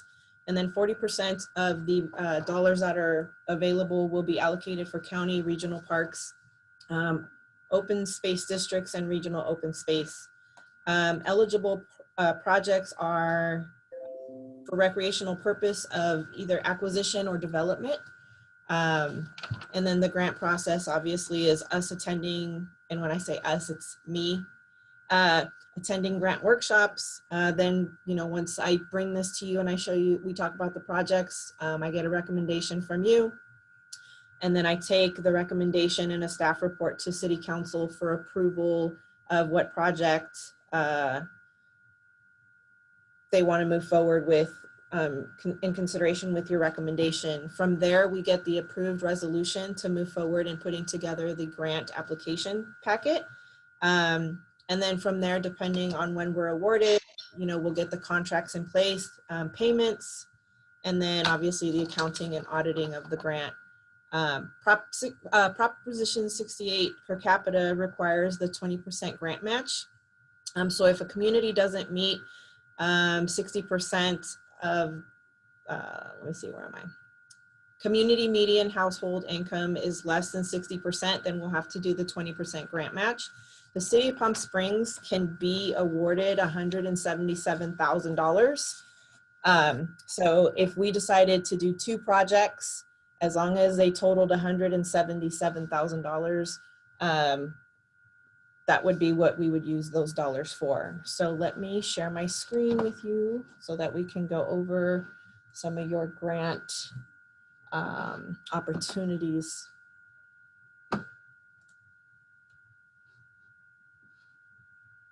Sure. Okay, so the first project option that you have to pick from is the ballpark project at the James O. Jesse Desert Highland Unity Center. The ball field needs some serious work. When we did the laser leveling of the Demuth fields, James O. Jesse was actually supposed to be done, but when we sent the contractor out and he took a look at it, we realized that the field was in such bad condition that it needed a little bit more love. Underneath just the regular clay, there's a lot of rock that needs to be taken out of there so that we can bring this field up to a good standard of play. So the project for the per capita grant would be taking care of the laser leveling of the field, which would cost us about $50,000. And then providing or purchasing two shade structures and 2 sets of bleachers to put there so that while we're hosting games, people have somewhere to sit. And ignore that second yellow circle that wasn't supposed to be there. So the estimated cost for this particular project is going to be $75,000. Do you have any questions on that project before I move to the next one? No? Okay. All right, the next option. Where aren't you moving? There we go. The next project opportunity is to replace the dance floor at the Leisure Center. It's got a lot of wear and tear. Originally, we had talked about just doing, some TLC to it, but unfortunately, the per capita grant doesn't allow for maintenance and repair. It calls for a replacement. So to replace the floor, it would cost us $75,000. And in this dance studio, we do yoga classes, we do different types of dance classes. Obviously, the kids go in there play, and we do other types of activities in there as well. Any questions on that project? It's also not level. So part of redoing that would make the whole dance floor level, which is important for dance. All right. Then our third project opportunity is our beautiful swim center. Gets a lot of activity year round, not just from our residents and non-residents, but we host big swim meets throughout the year between our club swim teams and our high school swim teams. And obviously, we get some Olympic training teams here and visitor teams from throughout the nation. So putting some shade structures in our facility would be a huge project to have completed. So at this point, that project would cost us about $100,000, and I'm missing a 0, I did not see that. But we would be able to put some canopy structures, we're thinking between 5 or 6, that would give some pretty good shade to our facility and just start to really bring it up to the level of that we want to see it at as we continue to host a lot of these activities since we're such a sought out for site. Questions on that? Oh, okay. Another project opportunity would be the Victoria Park restrooms. This particular project, just like the James O. Jesse project, is probably going to run us about $250,000. So per capita would offer $177,000, and we would be responsible for coming up for the rest of that funding in order to get it completed. And obviously, we were talking about that 2-stall design that Mike showed us earlier. And then depending on, what the $250 yields us would really, dictate, is it 3 or 4 stalls or just the 2? Questions on that one? Well, is it not our understanding before, and the rest of the restroom subcommittee might be able to help me? I thought all of the different parks restrooms were slated to come under that project of redoing all of our restrooms starting with, They weren't all funded. They were being funded piece by piece. I think originally it started, so Sunrise is CDBG funding, Demuth, and I don't remember what other park was a Measure J. Ruth Hardy. Ruth Yes. Hardy. Yeah. Yes. And then James O'Jesse is Quimby. so there's all these different pots of money, and Victoria is in the list to be redone. It just wasn't highlighted with funding. I understand. Thank you. So that's part of the this grant program as well. If it has funding, if it has funding approved and slated by the city, we can't apply for it. It has to be a project that hasn't been funded. Gotcha. And that was it. So from those projects that we have highlighted, if you guys want to have some discussion on what was presented to you and which way the commission would like to move forward, I can go ahead and take that recommendation and start putting my staff report together for council so that it can go to the second meeting in October so we can move forward with the grant application. Commissioner Goodman.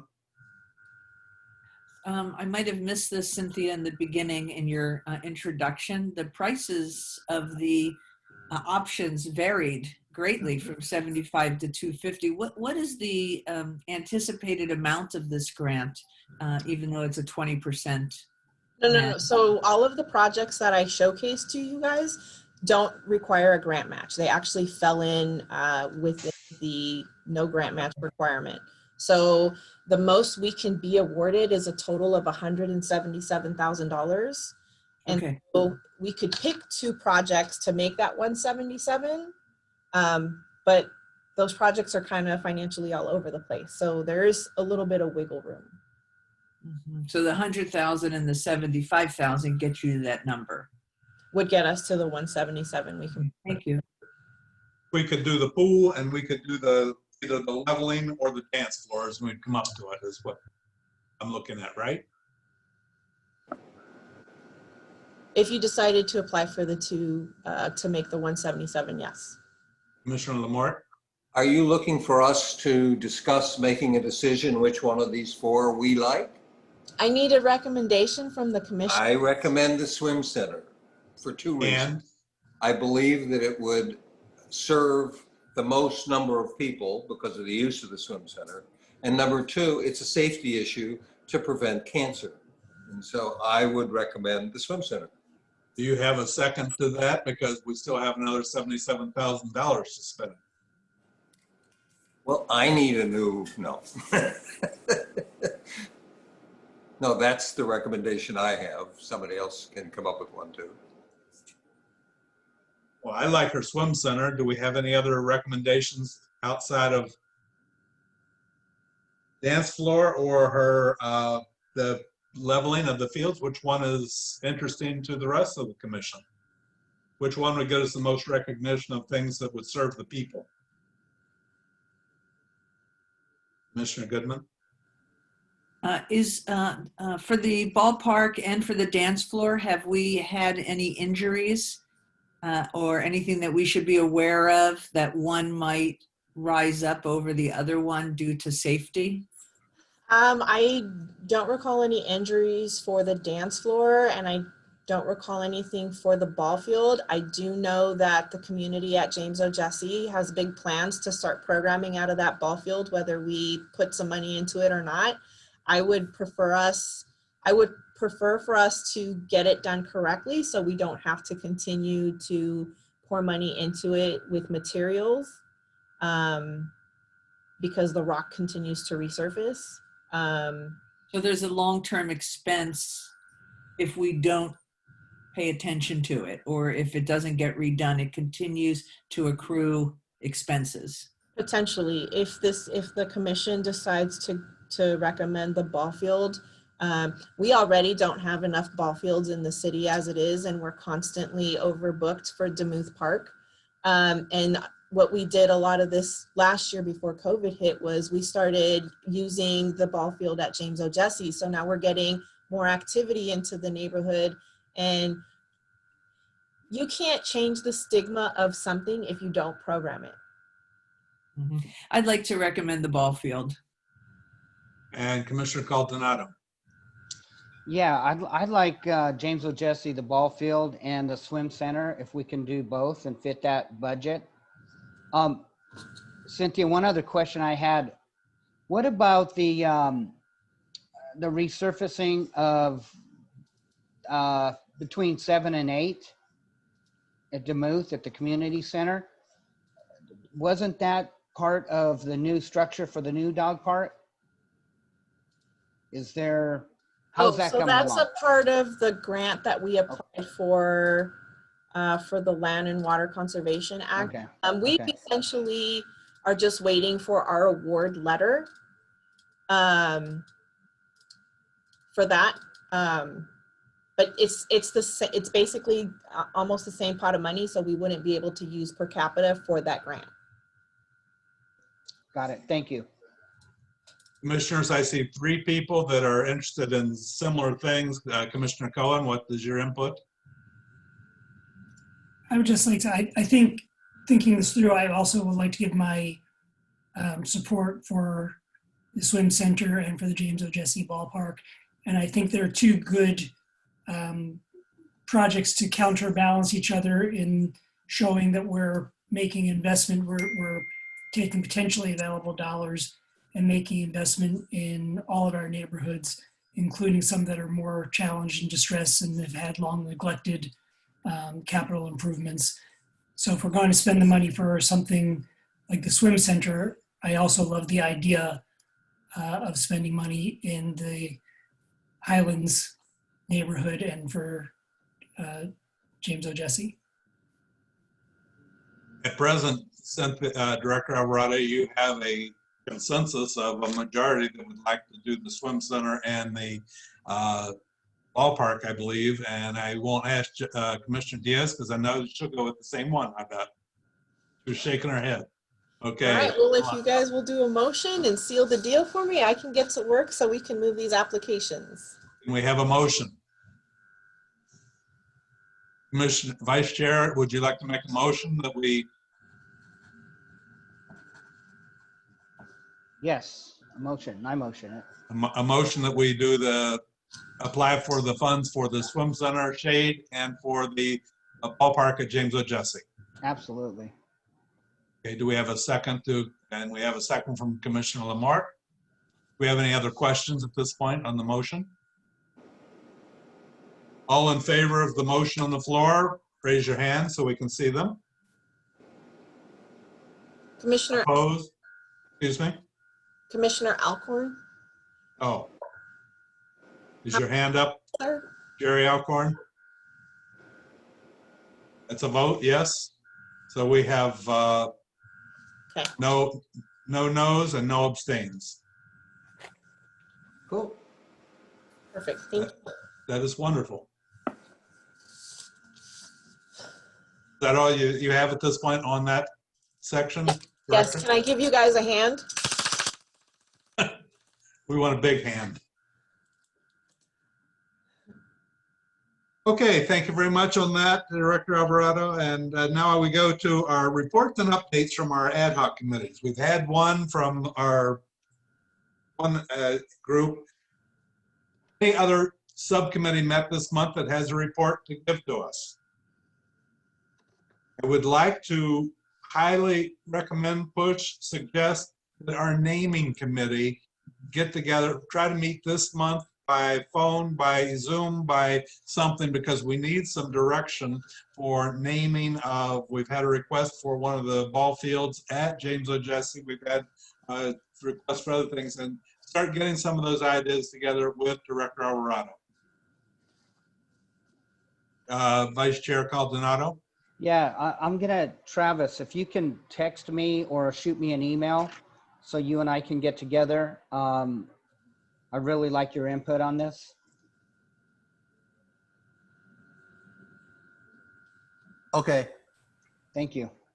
Johnny, Yes. one thing I just want to bring to your attention, yours and Travis's, when you do discuss naming, there is conversation about the city council. They're entertaining naming the downtown park Nellie Kaufman.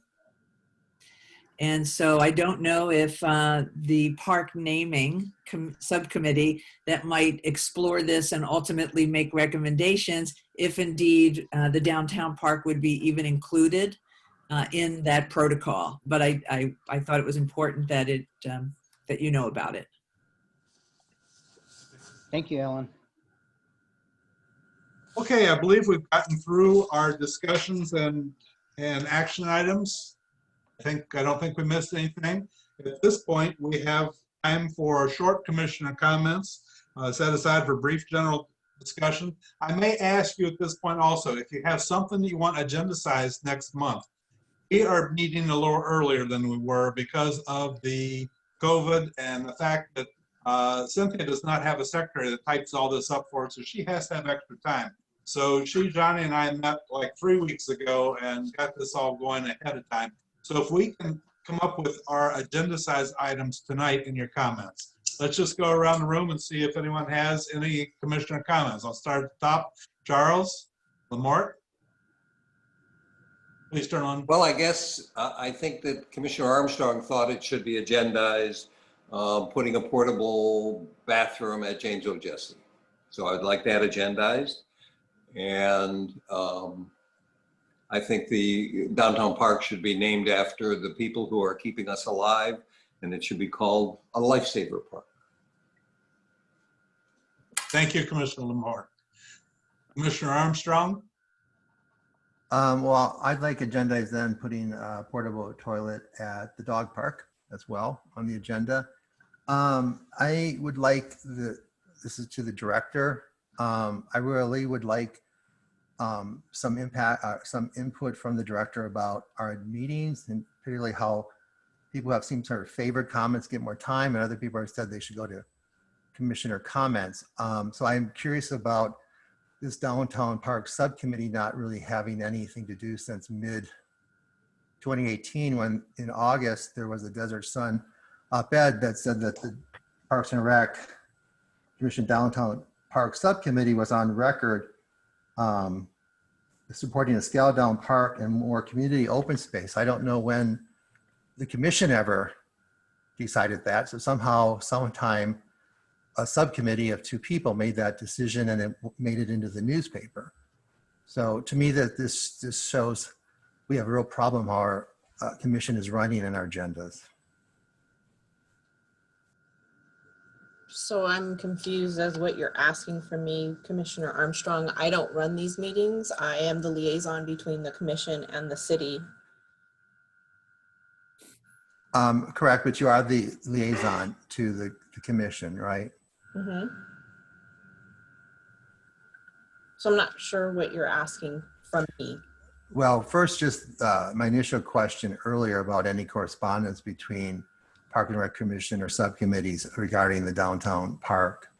I guess since they haven't been invited since mid 2018, but I'm expressing my frustration and concern to you as a city employee that the meetings sometimes seem to be run where some people are told, well, that's commissioner comment, go to commissioner comment, and other people are given long periods of time to talk. I recall back when we got a new chair, we went through a long period of talking about all these Robert Rules of Order that don't seem to be existing anymore. I'm not saying we should go back to that, but it just seems like certain people get cut off because they have an opinion that others don't like.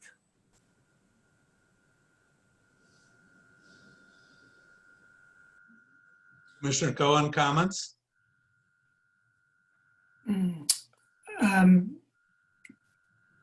Great job as always, and to the staff, I would like to see agendized. We've talked about it.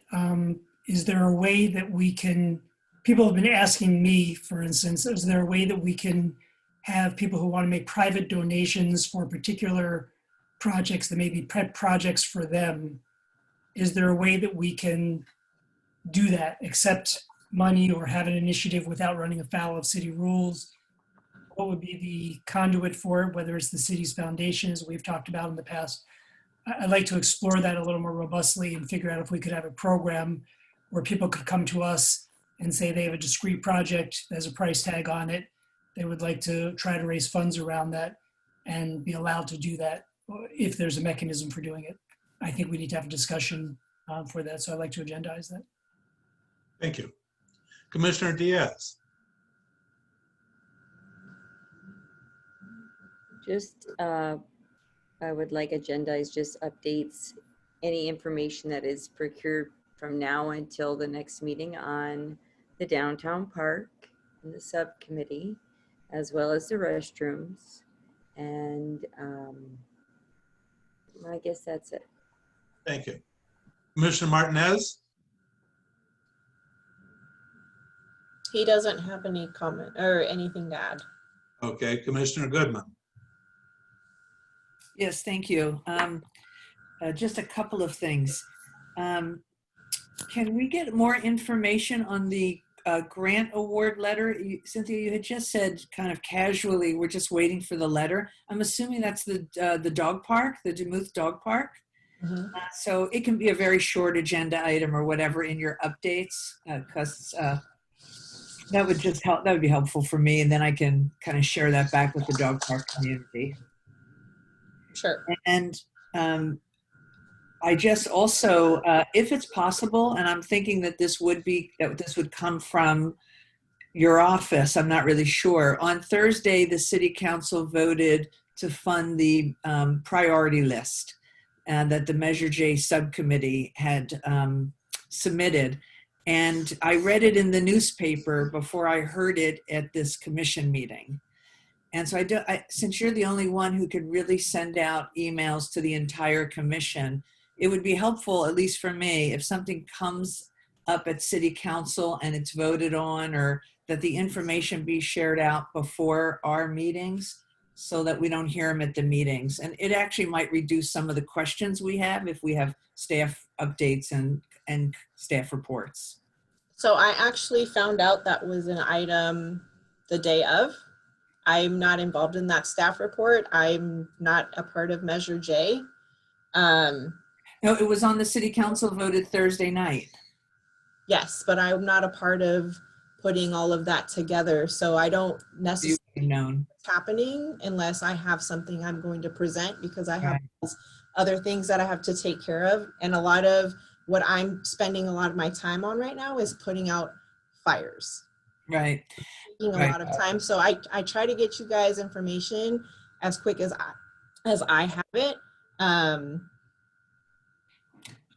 Well, maybe chairman, maybe that can come from you. So if the city council, I mean, that particular item you were intimately engaged in, like you were a part of that and you met with Jeff. And so somehow, and I understand, Cynthia, that if it's not a Parks and Recs agenda item, that you're not going to get that information, and that was a Measure J item.